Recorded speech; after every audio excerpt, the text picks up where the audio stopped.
Okay, இன்னைக்கு என்ன story பார்க்க போறோம் தெரியுமா? சரி, ஸ்டோரிக்கு முன்னாடி இப்போ கோல்டு காஃப்லாம் இருக்கீங்கல்ல, எப்படி இருக்குது? அது கஷ்டமா இருக்கா ஹாப்பியா இருக்கா? கோல்டோட இருக்கு கஷ்டமா இருக்கு. அப்ப என்ன பண்ணுவீங்க? அம்மா அம்மா அம்மான்னு தொல்லை பண்ணுவீங்க. ஆமா தானே? சோ இன்னைக்கு பார்க்க போறது தெரியும் என்ன ஸ்டோரி தெரியுமா? ஒரு மிராக்கிள் ஹீலிங். சரியா? ஒரு ஆன்டி இருந்தாங்க, அவங்களுக்கு 12 இயர்ஸா நம்மளுக்கு ஒரு 1 வீக் கோல்டு காஃப் வர்றதுக்கே அவ்வளோ கஷ்டப்படுறோம், எரிச்சல் படுறோம், அம்மாவை தொல்லை பண்ணி எடுக்கிறோம்ல.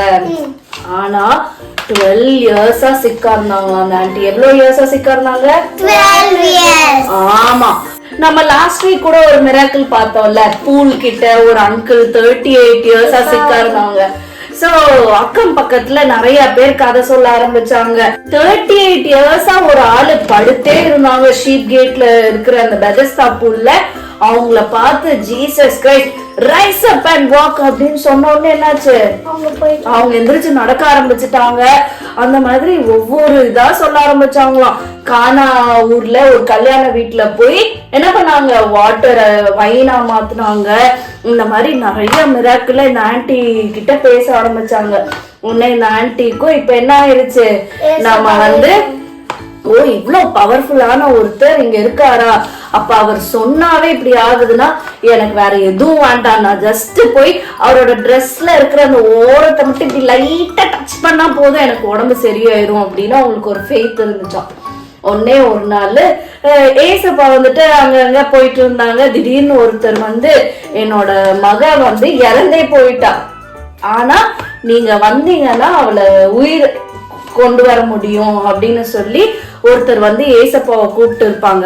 சோ அவங்களோட அவங்க வீட்டுக்கு போயிட்டு இருக்காங்க. ஏசப்பா போயிட்டு இருக்கும் போது திடீர்னு பெரிய கிரௌட், நல்ல பெரிய கூட்டம்.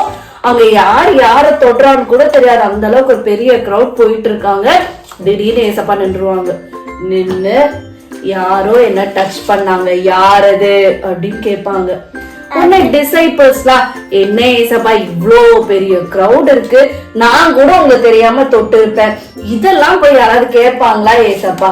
யாராவது தெரியாம தொட்டு இருப்பாங்க அப்படின்னு. உடனே இல்ல என்ன அவங்க ஒரு விசுவாசத்தோட அவங்க டச் பண்ண மாதிரி இருந்தது, அவங்க டச் பண்ணனால எனக்குள்ள இருந்த ஒரு பவர் வெளியே போச்சு அப்படின்னு எல்லாம் சொன்ன உடனே இந்த லேடி வெளியே நான் தான் ஏசப்பா உங்களை தொட்டேன், 12 இயர்ஸா சிக்காவே இருந்தேன் ஏசப்பா, இன்னைக்கு உங்களை டச் பண்ண உடனே நான் ஹீல் ஆயிட்டேன், எனக்கு அந்த சிக்னஸ் போயிருச்சு அப்படின்னு ஏசப்பா கிட்ட சொல்லுவாங்க. உடனே ஏசப்பாவும் your faith has healed you, go in peace, be freed from your sickness அப்படின்னு சொல்லி அனுப்பி வைப்பாங்க. ஸோ இந்த மிராக்கிள் எதுல தெரியுமா இருக்கு? இந்த மிராக்கிள் 3 புக்ஸ்ல எழுதியிருக்காங்க. எதுல அப்படின்னா மேத்யூ சாப்டர் 9 verse 18 to 22ல, மார்க் சாப்டர் 5 verse 25 to 34ல, அப்புறம் லூக் சாப்டர் 8 43 to 49ல. சரியா? சோ இந்த ஸ்டோரியில இருந்து நம்ம என்ன படிக்கணும் தெரியுமா?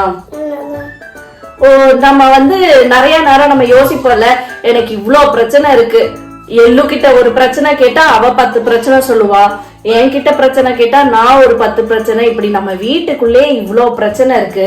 இந்த உலகத்துல எல்லாரும் பிரச்சனையோட இருப்பாங்க, எல்லாருமே ஏசப்பா கிட்ட போய் சொல்லுவாங்க. என்னைக்காவது யோசிச்சு பாத்திருக்கியா, ஏசப்பாக்கு டைம் இருக்குமா இத்தனை பேரை பாக்குறதுக்கு அப்படின்னு யோசிச்சு பாத்திருக்கீங்களா? நீங்க யோசிச்சு பார்த்ததுல, நான் யோசிச்சு பார்ப்பேன் இவ்வளவு பேரை எப்படி ஏசப்பா மேனேஜ் பண்ணுவாங்க அப்படின்னு எல்லாம் நான் யோசிச்சு பார்க்கும்போது வசனம் என்ன தெரியுமா எனக்கு காட்டு? மேத்யூ சாப்டர் 10 verse 30 என்ன தெரியுமா சொல்லுது? even the very hairs of your head are all numbered. நம்ம தலையில டெய்லி தலை சீவ முடி கொட்டுது, ஆனா இப்படி அழிஞ்சு போற இந்த முடிய கூட கவுண்ட் பண்ணி வச்சிருப்பாங்க. ரியா தலையில எவ்வளவு ஹேர் இருக்கு இது எல்லாமே தெரிஞ்சு வச்சிருக்காங்க. சோ இந்த மாதிரி ஒரு சின்ன முடி விஷயமே நம்மள பார்த்து பாக்குற ஆண்டவருக்கு நம்மளோட பிரச்சனை எவ்வளவு ஈஸியா இருக்கும்ல. சோ அந்த லேடி எப்படி அந்த ஒரு ஃபெய்த்தோட ஏசப்பா என்கிட்ட பேச கூட வேண்டாம், ஜஸ்ட் டச் பண்ணா போதும் எனக்கு சரியாயிரும்னு ஒரு ஃபெய்த் வச்சிருந்தாங்களே, அந்த மாதிரி நம்மளும் நம்ம கிட்ட இருக்கிற ஒவ்வொரு பிரச்சனையையும் ஃபெய்த்தோட ஏசப்பா கிட்ட கேட்கும்போது ஏசப்பா கண்டிப்பா நம்மளுக்கு ஒரு ஆமா ஓகேவா. சோ நெக்ஸ்ட் வீக் நாங்க இன்னொரு மிராக்கிள் ஸ்டோரியில உங்களை மீட் பண்றோம். Bye by.